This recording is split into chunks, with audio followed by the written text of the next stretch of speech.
What's good, everybody, and welcome back again to the channel for another Roster Mania reaction video.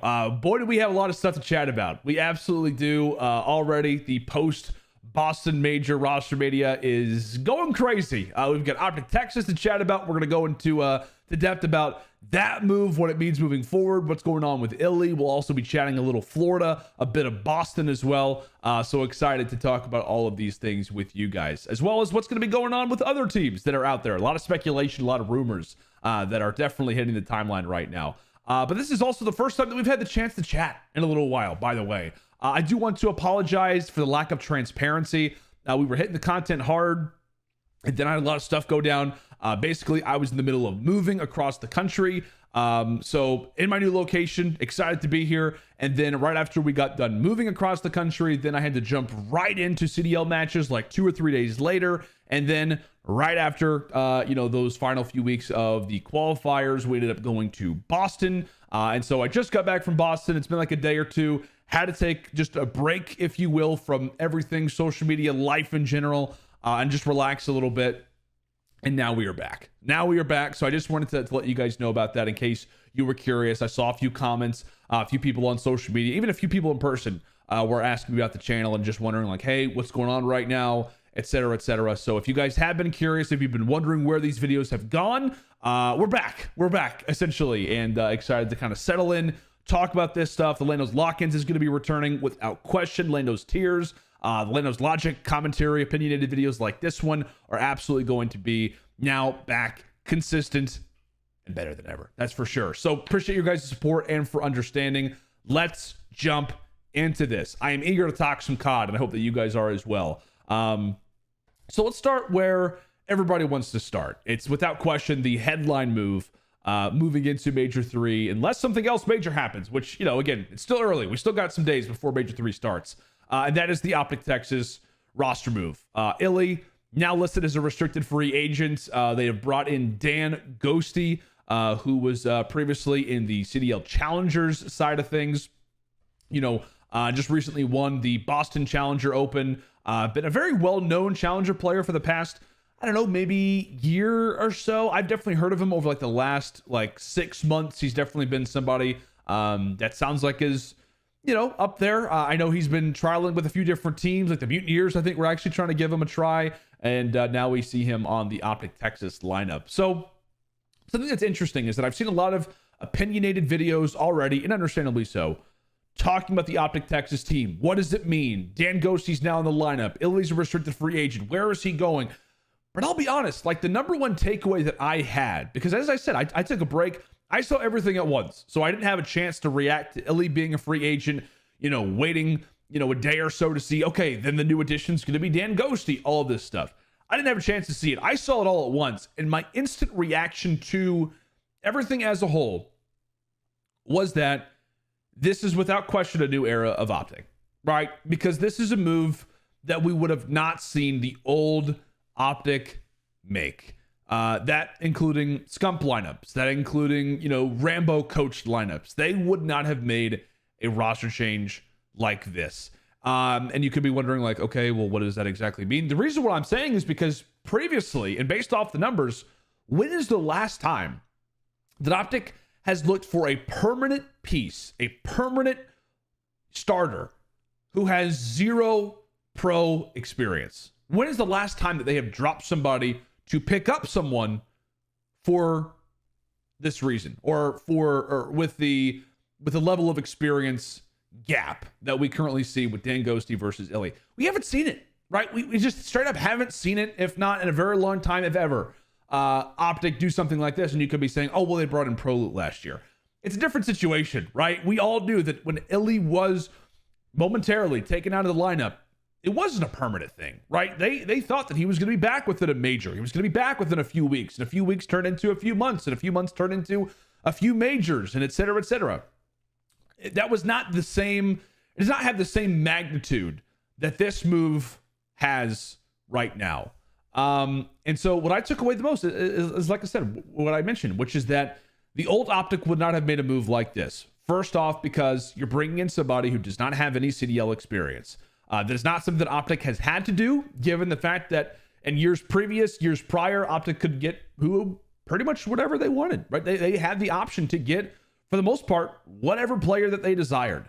Obviously, as we've got into more of the CDL, that has become more and more difficult. We've known with moves like Pred and Arcitys and the players that they wanted to grab, you can't do that anymore. At the same time, OpTic historically has not been a team that's went with a player who does not have any pro level experience. They always wanted to go with a player they had a bit of a barometer on. Like, you knew roughly who they were getting when they added certain players to the team. And I know some people could bring up, like, Envoy is, more of a recent case, but again, you did have, I think, if not like 3/4 of a rookie season from Envoy, right? Whenever he was on like a few different teams, whether it was Midnight or Gen G toward the end of Black Ops 4, he gets added to, the Chicago Huntsman moving into the first year of the CDL. So there are some comparisons, but this is by far, right, the freshest face that we've seen OpTic pick up in ages, if ever. Before. And I know I saw a few people tweeting it, and it's absolutely the case. This is, one of the biggest, if not the biggest, challenger move we have ever seen in CDL history, is for OpTic to make a decision like this. And like I said, for all these different reasons, this is just not a move that OpTic previously has made. And so to me, when I saw this, it was like, okay, like, further evidence, right? Further evidence that we are in the new generation of OpTic, because OpTic would not have made a move like this to go for a player who didn't have any experience. And I also don't think they would have made a move this fast, also given the results that you had, right? Because Study and I, we cast over OpTic like 3 or 4 times between the Major 2 qualifiers and the Boston Major.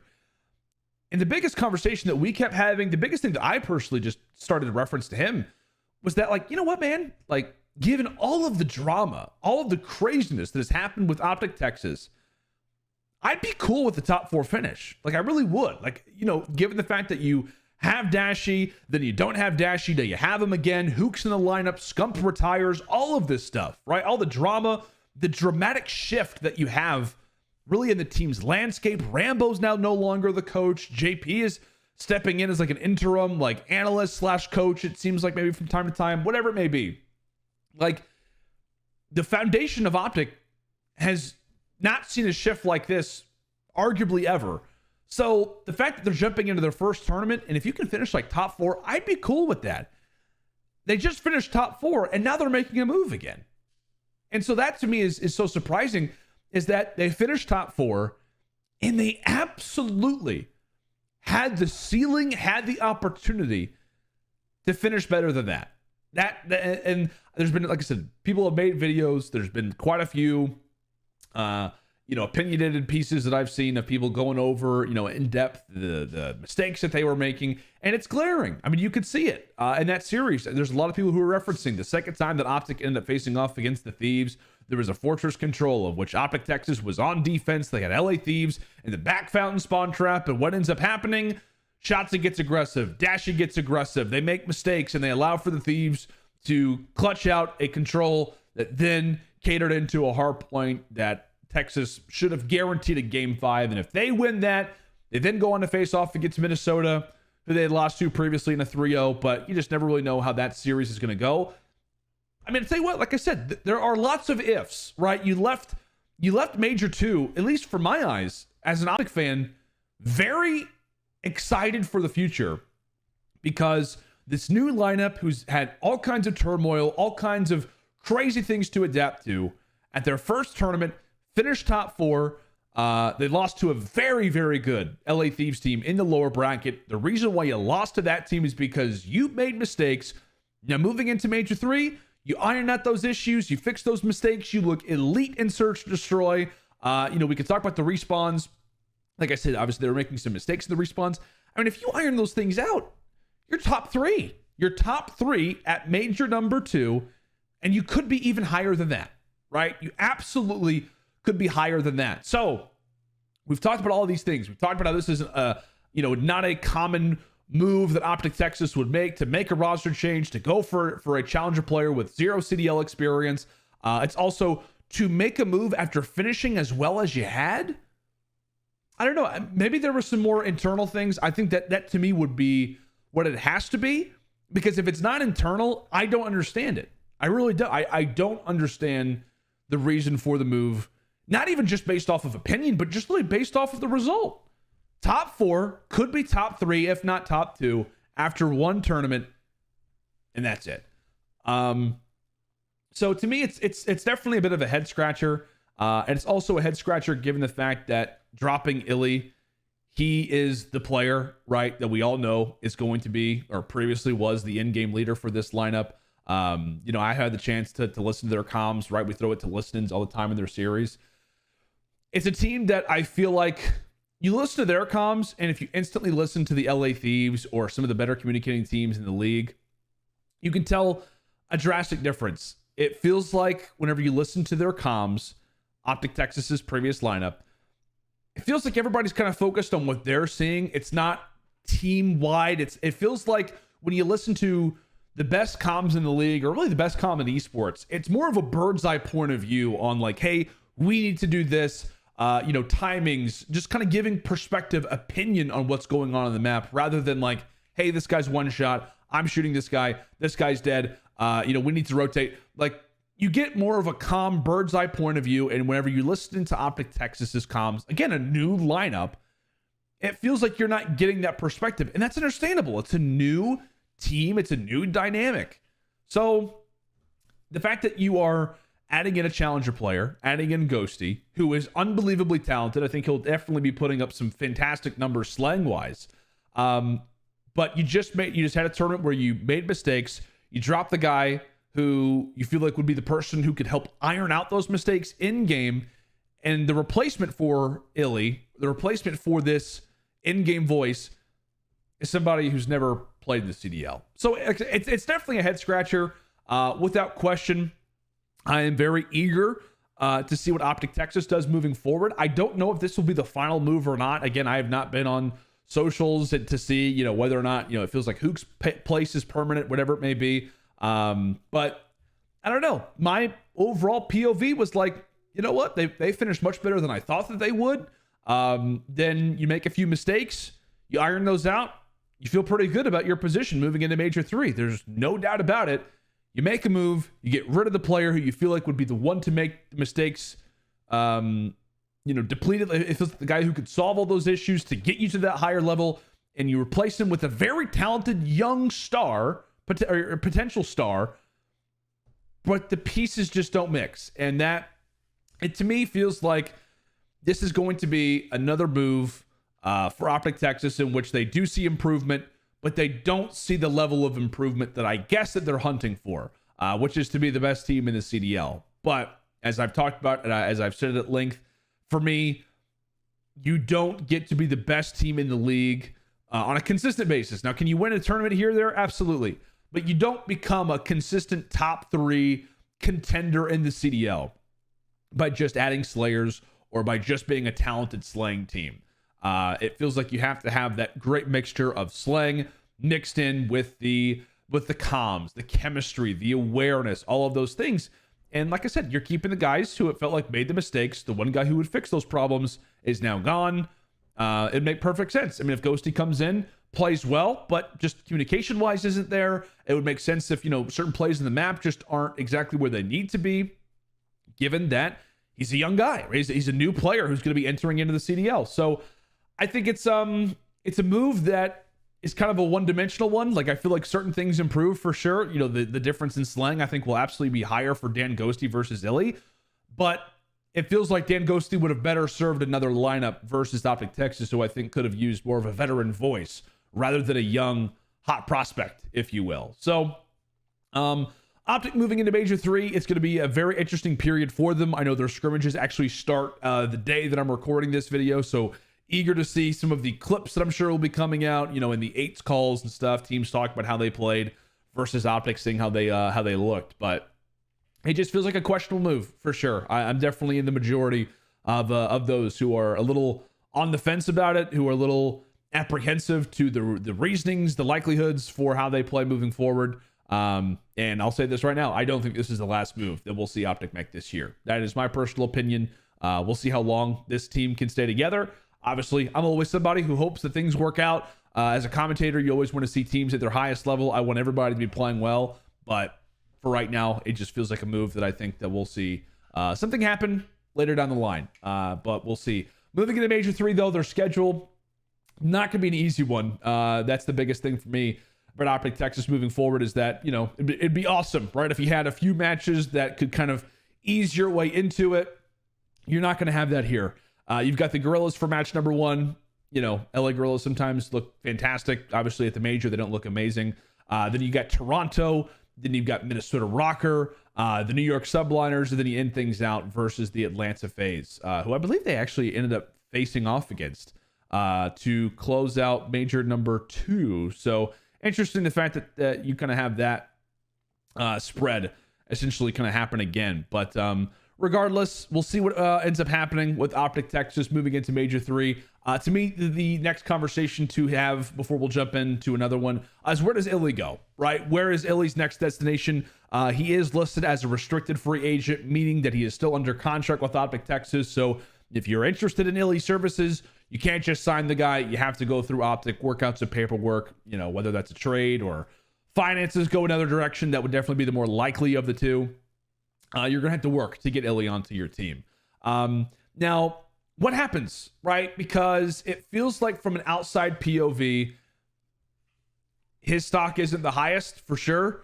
He is coming off of that injury. Does that weigh in the back of like GM's coach's mind? I'm like, hey, can we rely on this guy? No one's talked about it. I'd imagine that it's not a problem.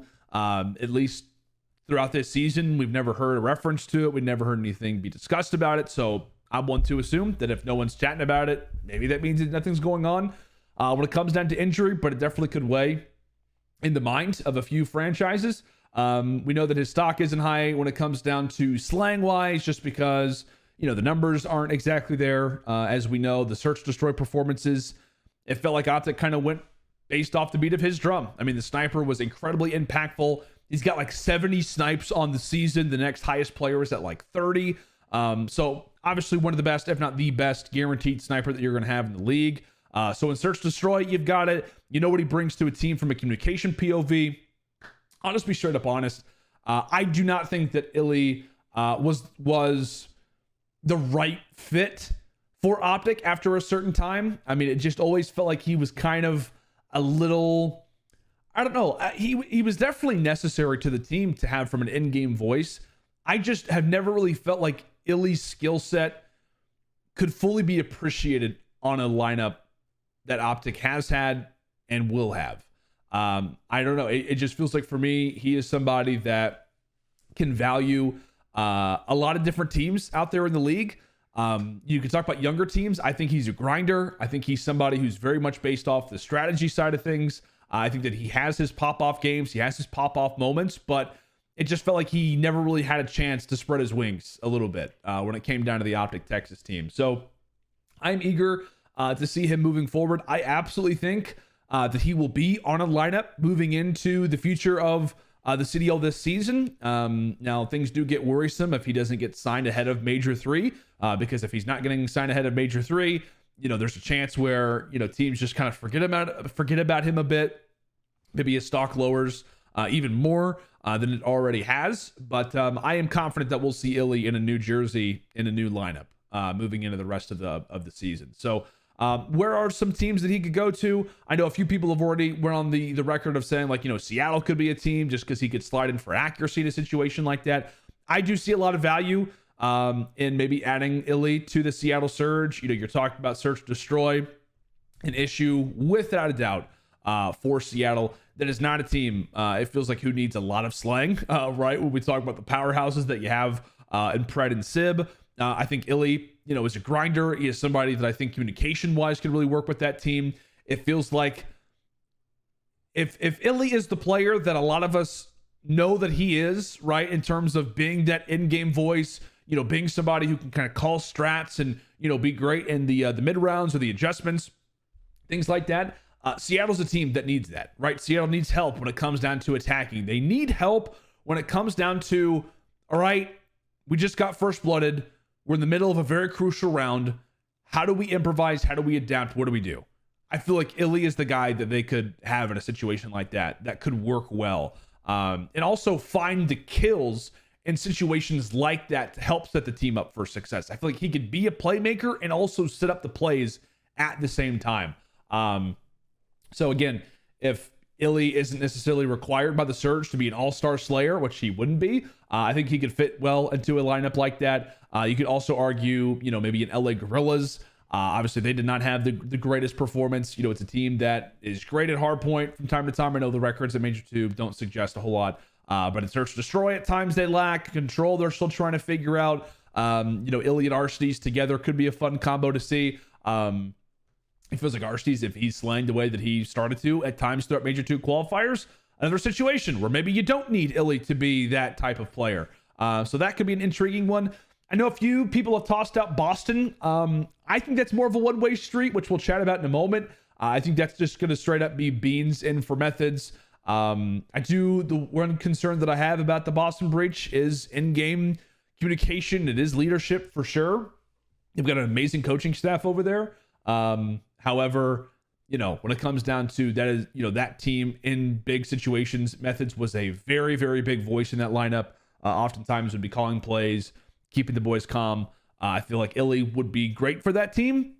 However, I feel like if you're breach, you just move forward, right? I think you just move forward with the team that you have. And I think if there are any moves, extra moves that are made, I think it would actually be more on the SMG side of things versus the ARs. But again, maybe that could be a situation where it's like if Illey, who has ran, flex so that he's main AR, he has previously ran a sub from time to time. I think he's definitely more of an AR player for sure. In terms of just what kind of highlights his skill set more. But maybe there's a conversation there. And then the final one that I will mention that not a whole lot of people are talking about, and understandably so, given the fact that they just finished top 3 at the most recent event, is the Minnesota Rocker. Do I think Minnesota makes a move for Illey? I would personally intrigue it if I was the Minnesota Rocker. However, I don't think that it's essential. I don't think it's a must. But I just feels like Cammy's just not comfortable on the Rocker. I mean, there were so many situations where, you saw the team popping off. The SMG duo of Bance and Afro were phenomenal. Bance had one of his best events, one of his best stretches of COD that I hope continues, but that we've seen since like his rookie year, since like his very early days of COD. Afro looks like one of the best SMGs in the league. On occasion has that off series.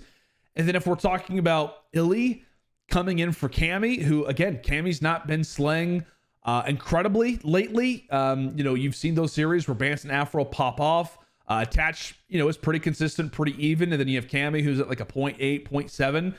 I think Illey plays better than that. And then also, it feels like right now in Search Destroy, Cammy's yet to get comfortable. If you're talking about snipers, sometimes Cammy can run the snipe. We know that Attach can as well. But I would love to see Illey with the sniper for Minnesota Rocker. Figure out that Search Destroy. Get it back to Minnesota type levels.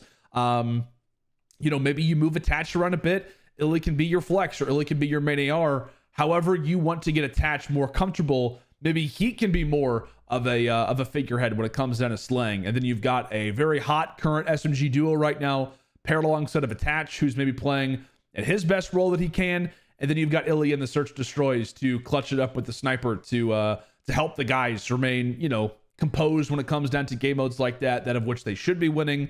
So I don't know. That to me would actually be the move that I like the most, I think, for both sides. I love Cammy a lot. It just, to me, feels very much like Illey and OpTic Texas. Great player, but not a great fit. And so I think the Cammy on Rocker, that needs to be a move that happens, or a decision that is going to be coming up soon, potentially maybe even after Major 3. And it feels like if Illey is available on the table, I like that move a lot. I really do. I like that move a lot, I think, for Rocker. We'll jump quickly into a few of these other ones, so that'll kind of end the conversation on OpTic Texas.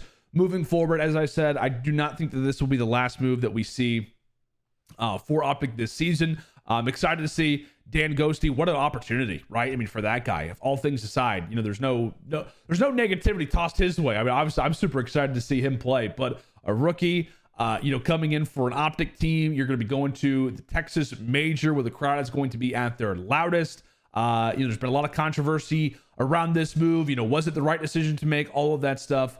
To see him in the lineup is going to be fun, and I do think that we will have Illey on a lineup moving into the rest of the season quite soon.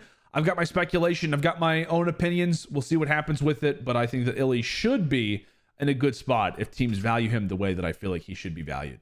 We'll talk about these kind of last second because these aren't by any means done yet.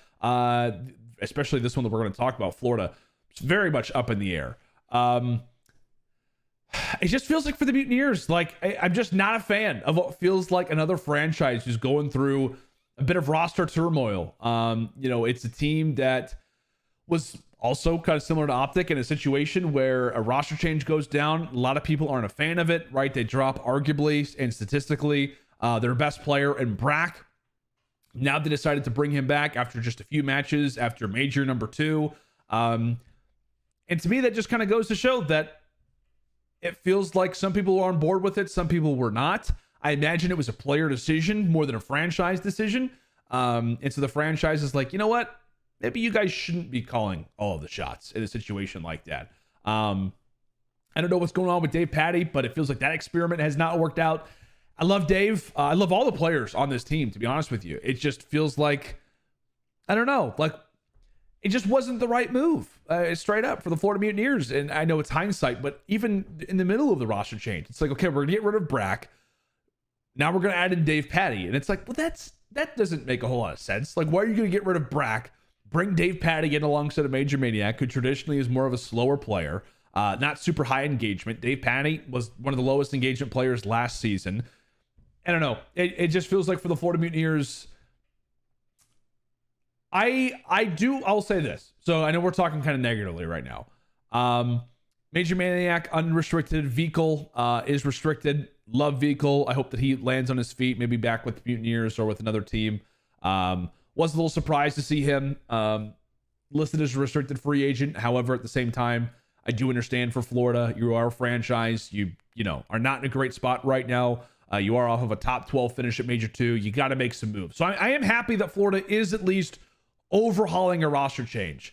But on the same notion, I will say that this is a good opportunity for the Florida Mutineers to grab some challenger talent, right? We know that there are a lot of players who are probably going to be tested, who are going to be in a lot of these scrimmages, these series being tested, trialed, if you will. And so I think for Florida, I know they were already working on trying to get Dan Ghosty. It sounded like he was actually playing in some of their scrimmages the night before, which obviously is a shame for the Florida Mutineers fans. You just missed out, I guess, maybe by a day or so of getting Dan on your roster. But I think this is a good opportunity for Florida to rebuild. It's a good opportunity for the Mutineers to kind of figure out, where are we at? Who do we have? Who do we want to stick with moving forward? So, I was not a fan of the roster change that Florida made, obviously. I do think that them overhauling their team, regardless if I agree or disagree with certain players that were, I do think that it is the right move to make. I think it is the right move to make, to overhaul the team, figure out what's there, survey the landscape, and get ready for Major 3. So eager to see what the Mutineers do. Excited to see what lineup they come up with. But again, another situation where it feels like the writing was kind of on the wall. The writing was on the wall when it came down to Florida, as they've blown it up. We'll jump in now to Boston Breach. I would kind of say Boston on the verge of, being a team that's just not middle of the pack. Also on the verge of maybe falling down a bit, depending on what ends up happening. I know that we ended up seeing the Methods retirement, which was, it was difficult. I'll be honest. It was difficult to see. The Scump retirement was very, very difficult, especially for some of us who've been around the community for a decade now. As Scump has been there throughout the entire time, Methods has been there right alongside of him. So wish the best. Obviously, to both of those guys. Never had a chance to make the Scump video, and this is, I guess, kind of a moment for me. But wish nothing but the best for Methods. I know in content he's absolutely going to kill it. It's been wonderful to see him kind of be the franchise player for Boston throughout the Boston Breach infancy. It felt like Methods had always kind of wanted to find that franchise, that organization who would work with him, who'd build around him. Boston made the bet to kind of roll with him moving into this season over guys like Clayster and others. And so it felt like they were in a very good state. You could tell that love, that mutual respect is absolutely there. So, yeah, man, it's an opportunity for Boston to move on, move forward. There's a lot of people who like Methods. I'm obviously somebody who feels like he is actually pretty undervalued when we talk about the CDL. And so it feels like, his presence will obviously be felt. That is definitely the worry, the concern that I have with Breach moving forward. You do have the opportunity to bring in somebody like Beans, who equally is, as Method's departure is sad, I'm also excited to see Beans come into the CDL, if that is the player who they bring in, which I'm pretty sure it will be. It just feels like a natural one-for-one move. I mean, Beans, I think, will be, without a doubt, somebody who will actually be able to contend with Scrappy for the Rookie of the Year conversation. I know we'll have a few more rookies to talk about, I would imagine, coming into Major number 3. That's just my take. But Beans, unbelievably talented. From the very opening online tournament that we had to kick off MW2, the guy was already making plays. Boston management, understandably so, saw him early, wanted to get him on the team. Just an incredibly gifted AR player, somebody who's got just a fantastic shot. And I think will actually be one of the more fun pieces to watch, is his combination alongside of Awakening on the ARs. Again, if that is what we end up seeing, just because you've got Awakening, who's unbelievably skilled, very talented, and then you have Beans, who is, to me, very talented, who also likes to get loud and kind of go at the other side of the stage. So I think that they're going to have a pretty good slaying powerhouse on the ARs. My biggest question on Boston is really just in terms of the SMGs. I like this SMG line. I like, Vivid and Nero equally. My biggest thing is that I felt like for the longest time, they're kind of the same player. And so you have those moments, you have those series where, they're popping off, but it feels like for Boston as well, on occasion, you'll see a 16-32 type of performance or a 17-30, come out of one of them, because the pace just isn't working out. They're getting caught off guard. They're finding themselves in unfavorable fights. So it feels like for Boston, at least in my eyes, if Beans does come in, you do have a few question marks when it comes down to in-game leadership. How does the team translate? But the talent that could be on display for Boston has never been higher. That's for sure. They've got unbelievably talented players. It's just a matter of how do you get those players to be put in the right spots? Can they all figure it out equally? I'd be eager to see how those comms sound early once that team does form. But I don't know. I think there's a chance that we could see a move maybe be made for Boston down the line. I don't know if it happens leading into Major 3. But I'm eager to see what the Boston Breach lineup can come away with, because I feel like Beans is going to be a great player in the league. Very talented, as I said, when it comes to slaying. He has been called the EU Dashie. It obviously was rumored to potentially be joining OpTic Texas for Bruce leading into Major 2. Now, that was all speculation. That was all rumors. But regardless, excited to see what Boston do. So, I think there will definitely be a lot more moves to chat about. I think that we've got a lot more roster changes on the way. Obviously, Boston has not announced, at least as of the recording. Florida has not made any decisions as of this recording. It is really only OpTic Texas who have officially confirmed their lineup. And to me, I don't even know if that's it. Like, to be frank, there could be another move that maybe is made. But regardless, I'm excited to chat about more stuff as time goes on. I think there's a chance that we could see LAG maybe make a change. We haven't really talked a whole lot about Seattle right there off of that top 12 finish. Are they at their breaking point finally? Vegas are off of a poor performance. Do we see them make a roster change? The same thing could be said for London. They've had a lot of quick moves. Do we see another one? I think that it's possible. The list goes on. So I think this is definitely going to be one of many videos that we'll be having leading into our Major number 3. But thank you guys so much for checking out Lando's Logic. Like I said, more videos on the way. We've got lock-ins, we've got Logic, we've got our tiers coming as well. So stay tuned for all of that. Thank you guys for the support. I'll catch you back here on the channel very soon.